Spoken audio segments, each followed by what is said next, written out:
Hey, I'm CDiinky.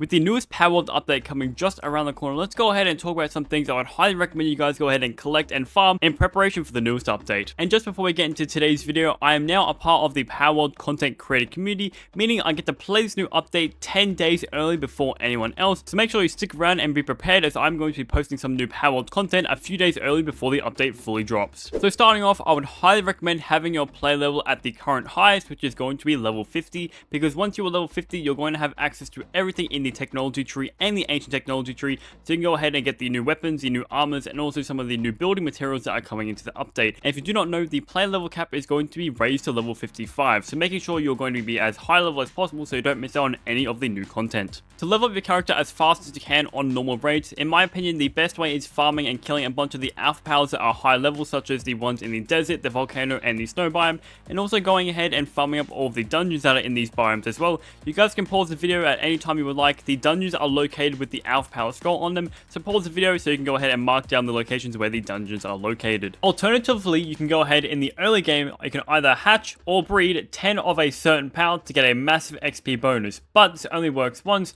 Once you hit the 10 amount of powers captured, you are not going to be getting any more XP bonuses on that one power. And for the late game powers, you're going to need to use a bunch of power resources, which isn't really worth it, so that's why I recommend going the dungeon route. A really useful tip I would definitely recommend you guys stock up on is going into the bamboo groves and killing as many Mozzarella cows as you can to get the Mozzarella meat. You can go ahead and turn the meat into a Mozzarella cheeseburger, and when you cook this cheeseburger, it is going to give you or your pal who has eaten it a 20% bonus to their attack damage, which can be the win condition in the new raid boss or the new oil rig or even the new hard mode tower bosses. Another thing I would highly recommend you guys collect is going ahead and getting a bunch of ancient technology points and the regular technology points, because you're going to need these to get the new recipes that are coming to the update, such as the newest minigun, the coal and ore sulfur mines, and a bunch of new things. So making sure you have a bunch of technology points, so you can go ahead and get these straight away. The best way to go ahead and farm these points is either by activating fast travel stations, killing tower bosses and alpha powers, and also if you've done all of that, you go ahead and go to the sanctuaries or the dungeons and farm them from chests. Another obvious but very helpful tip is making sure you have very OP powers at level 50, which have the best passive skills and have the best IV stats, because in the newest update they're going to be adding an arena mode, which is going to be PvP versus powers, and also a bunch of new things such as a new tower boss, the new hard mode tower bosses, a new raid boss, and also a new stronghold, which is going to be the oil rig. So making sure you have OP powers to make these as easy as they can possibly be, while also having really strong and OP attacking powers, also making sure you have some really fast movement speed powers, such as his Fenglopia,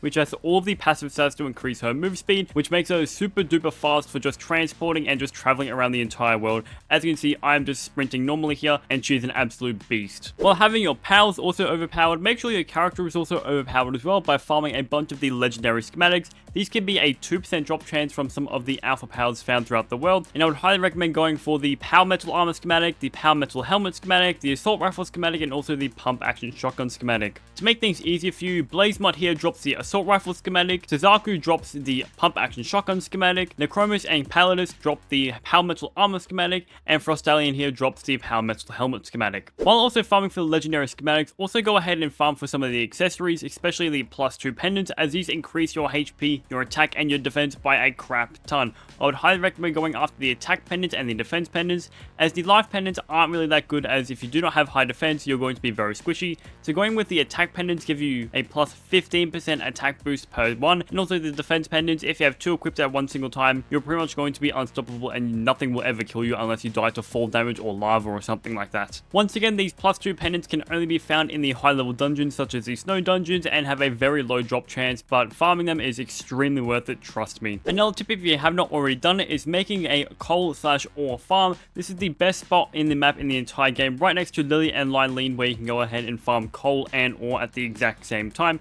Place your base on top of this hill and you're going to be getting an abundant amount of ore and coal, but in this update this can be substituted for the ore farm and also the coal farm that is coming in the newest update, but for now this is one of the best locations in the game. Having a bunch of the ores, coals, sulfurs, and ingots can make you craft up the new saddles, the new weapons, a bunch of ammo, and also some of the new build wars that are coming into the game. If you guys would like some locations where you can find some of these ores, I made a video a while ago that is going to be posted in the top right here, where you can go ahead and farm some coal, ore, sulfur, and also some quartz. And now finally, make sure you guys have a bunch of power spheres ready to capture the new powers that are going to be on the new island. Make sure to craft up some ultra spheres and also hyper spheres, as these have the best capture chance, which also don't cost too much compared to the legendary sphere, which is like 5 power ingots per one. So make sure you have a bunch of power spheres to capture all the new powers, and as of right now, we have no idea if there are going to be any new legendary powers, which will be very interesting to see if there will be. So that there is going to be the end of today's video, guys. If you guys did enjoy today's video, please make sure to leave a like and subscribe, and even a comment down below. I would really appreciate that, and I'll catch you guys in the next video.